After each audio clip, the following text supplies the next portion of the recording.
ඉතින් අද මම ඔයාලට ගෙනල්ලා තියෙන්නේ සුපිරි ගේමින් මවුස් එකක අන්බොක්සින් වීඩියෝ එකක්. ඉතින් මම හිතනවා අද වීඩියෝ කාට ගොඩක් වැදගත් වෙයි කියලා. ඉතින් අපි අද කතා කරන්න යන්නේ මෙන්න මේ Fantech Raster G10 කියන ගේමින් මවුස් එක ගැන. ඉතින් අපි වැඩි කතා නැතුව බොක්ස් එක අන්බොක්ස් කළාම මේ බොක්ස් එකේ ගහලා තියෙන අනිත් විස්තර ගැන කතා කරමු. ඉතින් මේ විදිහට මේ බොක්ස් එක අන්බොක්ස් කරද්දී අපිට මේ විදිහට තමයි මේක ගොඩක් ආරක්ෂිත විදිහට මේ මවුස් එක පැක් කරලා තියෙනවා බලා ගන්න පුළුවන්.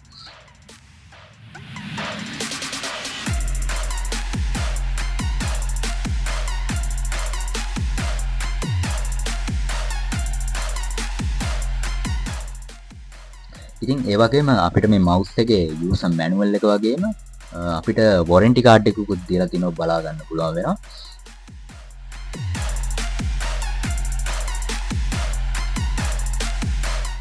wow මේ විදිහට මේ මවුස් එක අතර ගන්නකොට අපිට අමුතු ක්වොලිටියක් මේ මවුස් එක බලා ගන්න පුළුවන් ඇත්තටම. ඉතින් මාරම බිල්ඩ් ක්වොලිටි එකක් තියෙනවා මේ මවුස් එකේ. අතර ගත්ත ගමන් මේක දැනනවා.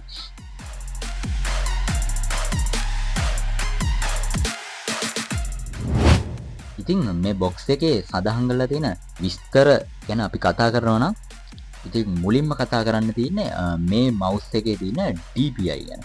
ඉතින් DPI ගැන කතා කරනවා නම් DPI කියන්නේ මොකක්ද කියලා දන්නේ නැත්නම් ඇත්තටම DPI කියන්නේ අපිට පුළුවන් වෙනවා අපේ මවුස් එකේ කර්සර් එක එහෙ මෙහෙ කරන වේගය අඩු වැඩි කරන්න.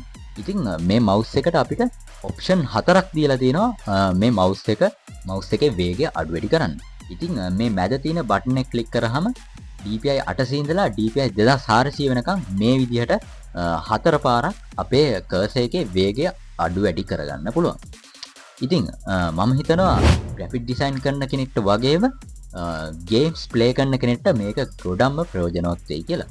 ඒ වගේම මේගොල්ලෝ කියන විදිහට මේක 3 මිලියන් ක්ලික්ස් වලට ඔරොත්තු දෙනවා කියලා තමයි මේගොල්ලෝ මේ බොක්ස් එකේ සඳහන් කරලා තියෙන්නේ. විශේෂම දේ තමයි මේකේ මේ මවුස් එකේ තියෙන කේබල් එක. ඉතින් මේ මවුස් එකේ නයිලොන් බ්‍රේඩඩ් කේබල් එකක් තමයි අපිට බලා ගන්න පුළුවන් වෙන්නේ. ඉතින් මේක මීටර් 1.8ක් දිග කේබල් එකක් විදිහට තමයි අපිට බලා ගන්න පුළුවන් වෙන්නේ. ඉතින් මේ හින්දා අපිට මේ වයර් එක ගොඩක් ශක්තිමත් කියලා කියන්න පුළුවන්. මොකද නයිලොන් වලින් තමයි මේක නිර්මාණය කරලා තියෙන්නේ. ඉතින් අපිට ඒක දැක්කම කියන්න පුළුවන් මේ විදිහට.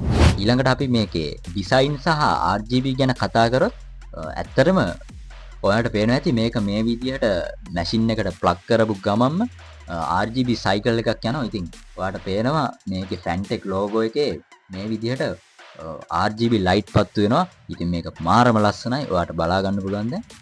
ඉතින් box එකේ මේ ඉහළත් සඳහන් කරලා තිබ්බා chroma luminous light තියෙනවා කියලා තමයි මේ විදිහට box එක ගහලා තිබ්බේ. ඒ වගේම මේකේ මේ grip එකට matte finish එකක් දීලා තියෙන නිසා අත ලිස්සන්න නැතුව game ගහන්න පුළුවන් වෙනවා. ඉතින් බොක්ස් එකේ තියෙන විස්තර අපිට මේ විදිහට තමයි බලා ගන්න පුළුවන් වෙන්නේ. මීට අමතරව මේ මවුස් එකේ බර ගැන කතා කරොත් බොක්ස් එකේ සඳහන් කරලා තියෙන විදිහට ග්‍රෑම් 30ක් වගේ තමයි බර වෙන්නේ මේ මවුස් එකේ. ඇත්තටම මේක මාරම පහසුයි. ඒක මාර විදිහට අතර දැනෙන්නේ. ඉතින් ප්‍රධාන වශයෙන් මේ දේවල් තමයි මේ මවුස් එක ගැන කතා කරන්න පුළුවන් වෙන්නේ. ඉතින් මට අවසාන වශයෙන් කියන්න තියෙන්නේ ඔයා ගේමින් පටන් ගන්න අලුත් කෙනෙක් නම් එහෙම නැත්නම් අඩු ගානට මේ වගේ ලස්සන මවුස් එකක් හොයනවා නම් මට දෙන්න පුළුවන් එකම ඔප්ෂන් එක තමයි මෙන්න මේ Fantech Raster G10 කියන මවුස් එක. ඉතින් මේ මවුස් එක ගන්න ලින්ක්ස් වගේ දේවල් මම පල්ලෙහා ඩිස්ක්‍රිප්ෂන් එක දාලා තිනවා. ඔයාලට ඒ හරහා ගිහිල්ලා මේ මවුස් එක මිලදී ගන්න පුළුවන්. ඉතින් මම හිතනවා අද වීඩියෝ වලට ගොඩක් වැදගත් වෙන්න ඇති කියලා. මේ වීඩියෝ එක හොඳ නම් ඔයාගේ යාළුවන්ට බාන්න ෂෙයා කරන්න. ඉතින් අපි මේ වගේම තවත් වීඩියෝ එකකින් ඉස්සරහට හම්බෙමු. හැමෝටම සුබ දවසක්.